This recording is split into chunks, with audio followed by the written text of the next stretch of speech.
Buenos días chicos, esperando que tengan una excelente semana. A continuación les presento el video explicativo de los contenidos de esta sesión. El tema principal de la clase de hoy día tiene que ver con los organismos autónomos de control del Estado. Y el objetivo va a ser justamente caracterizar estos organismos autónomos de control del Estado mediante análisis de fuente escrita y la elaboración de un mapa conceptual. Nosotros en clases anteriores vimos los tres poderes del Estado, el poder ejecutivo, el poder legislativo y el poder judicial. Aparte de estos tres poderes del Estado, existen unos organismos que se encargan de fiscalizar de alguna forma los actos de los demás poderes del Estado, que fueron los que vimos las clases anteriores. Estos organismos, como dice su palabra, son autónomos, es decir, son independientes y, como les dije, se encargan de fiscalizar o controlar el funcionamiento de los demás poderes del Estado. Dentro de estos organismos se encuentra la Contraloría General de la República, el Tribunal Constitucional, el Tribunal Calificador de Elecciones y el Banco Central. Vamos a partir por la Contraloría General de la República, que, como se menciona aquí en el Power, es un organismo superior de fiscalización de la administración del Estado. Y la función principal que tiene la Contraloría va a ser fiscalizar cada uno de sus actos o de que los actos de los poderes del Estado se encuentren ajustados con la Constitución y de la República y las leyes. Es decir, la función que tiene la Contraloría General básicamente es fiscalizar que todos los actos que tengan o que realicen las autoridades y algunas instituciones públicas se encuentren ajustadas a la Constitución y a la ley, es decir, que cumplan la Constitución y las leyes. Como les dije, este organismo se encarga de fiscalizar que los actos que realicen las autoridades o instituciones públicas se encuentren apegadas a las leyes de nuestro país, pero también se encarga, por ejemplo, de controlar la contabilidad del sector público, es decir, que los dineros del sector público sean correctamente utilizados tanto por autoridades y instituciones de carácter público. En segundo lugar tenemos el Tribunal Constitucional, y el Tribunal Constitucional se encarga de que se respete la supremacía constitucional del país, es decir, que su función principal es que se fiscalice o se controle que ninguna ley que sea aprobada en nuestro país esté en contra o contradiga algún artículo de la Constitución. Dice el Tribunal Constitucional solo puede ejercer jurisdicción a requerimiento de las personas y de los órganos constitucionales legitimados, o bien de oficio, es decir, por iniciativa propia en caso determinado.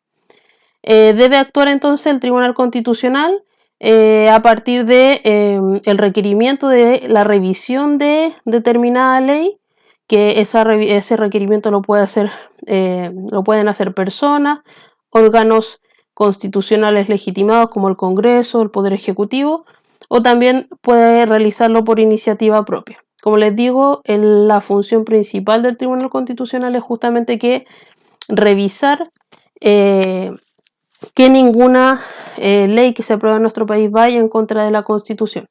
Por eso se dice que su función es velar por la supremacía constitucional del país, porque la Constitución es el documento que rige finalmente y que manda todo el resto de las leyes que se aprueban en nuestro país. El Tribunal Calificador de Elecciones está encargado de los procesos electorales en nuestro país y también de los plebiscitos. Está compuesto por 4 ministros de la Corte Suprema más un ciudadano designado por la Corte Suprema que hubiera ejercido el cargo de presidente o vicepresidente de la Cámara de Diputados.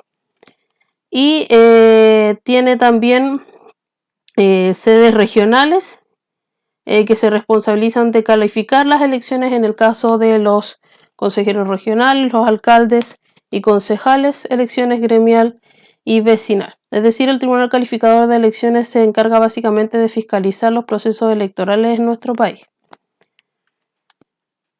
Por último, tenemos el Banco Central, que al igual que los otros organismos es un organismo autónomo, tiene personalidad jurídica, patrimonio propio y duración indefinida, y su principal función es regular la cantidad de dinero y de crédito en circulación a nivel nacional, ¿ya?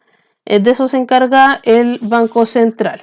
Debe velar entonces por la estabilidad de la moneda, normar el funcionamiento de los pagos internos y externos, y tiene la potestad exclusiva de emitir los billetes y acuñar las monedas. Eso es muy importante y es una de las funciones también relevantes del Banco Central, que es la única institución que está autorizada para emitir billetes y acuñar monedas. Chicos, el resto de la información está mucho más detallada en la guía.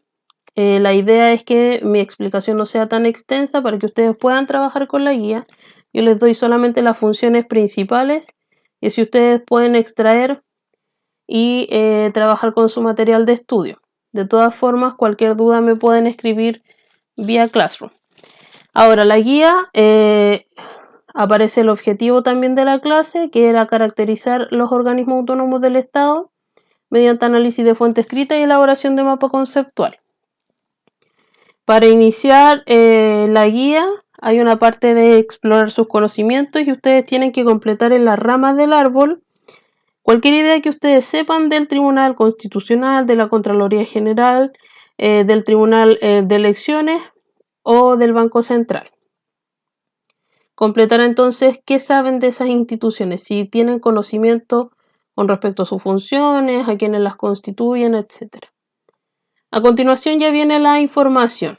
Se le menciona que aparte de los tres poderes del Estado que vimos en las clases anteriores, existen unos organismos que se caracterizan por controlar estos poderes del Estado. Y ahí están mencionados los organismos. Aparece la Contraloría General y aparece mucho más detallada la información. Cuál es su función, quién está encargado del trabajo en la Contraloría, qué funciones específicas tiene, a quienes fiscaliza, como les dije, órganos públicos, centralizados y descentralizados, empresas públicas creadas por ley también. Todo eso se dedica a fiscalizar la Contraloría General. El Tribunal Constitucional también aparece su función de resguardar la supremacía constitucional y aparecen también su funcionamiento en distintas instancias. El Tribunal Calificador de Elecciones, quienes la componen, los tribunales electorales regionales, que yo les dije que estaban encargados de las elecciones a nivel regional, ya sea alcaldes, concejales, cores, etc. Y el Banco Central, que también se menciona su principal función de regular la cantidad de dinero y de crédito en circulación, y el tema de la exclusiva autoridad para emitir billetes y acuñar monedas. Se detalla mucho más la información, obviamente, chiquillos. A partir de la lectura entonces de esta fuente, en donde se describen las funciones de cada uno de los organismos autónomos del Estado, ustedes deben realizar el mapa conceptual. Dice: a partir de la información entregada a los 5 organismos autónomos del Estado, elabora un mapa conceptual que resuma sus funciones y características. Lo pueden realizar en su cuaderno en la guía. Algunos pasos para que tengan en cuenta a la hora de elaborar su mapa conceptual. En primer lugar, definir el tema de su mapa conceptual, que en este caso el tema principal de la clase debería ser el tema central. 2. Recopilar toda la información necesaria, que en este caso debiese estar relacionada con los organismos autónomos del Estado. 3. Sintetizar y priorizar la información, es decir, cuál es la información que me sirve para realizar mi mapa conceptual, cuál es la información más relevante. Ahí ustedes deben priorizar. 4. Crear una lista con los conceptos más importantes de la información. Una vez priorizada la información, seleccionar los conceptos más importantes. Y 5. Conectar las ideas y realizar su mapa conceptual. Si tienen dificultades para la elaboración de mapas conceptuales, les dejé un link en donde se dan algunos ejemplos y pasos para la realización de este. Y también un video que pueden utilizar como sugerencia. Como siempre, chiquillos, la guía se sube el día viernes hasta las 1 y pueden realizar las preguntas vía conversación privada. Ojalá aprovechen esa instancia de preguntar para yo poderles subir un video de el día miércoles, porque últimamente no he recibido preguntas, por eso no he estado subiendo los videos de respuestas. Así que aprovechen esa instancia, chiquillos, para que no se queden con las dudas. Espero que tengan una excelente semana y que les vaya bien.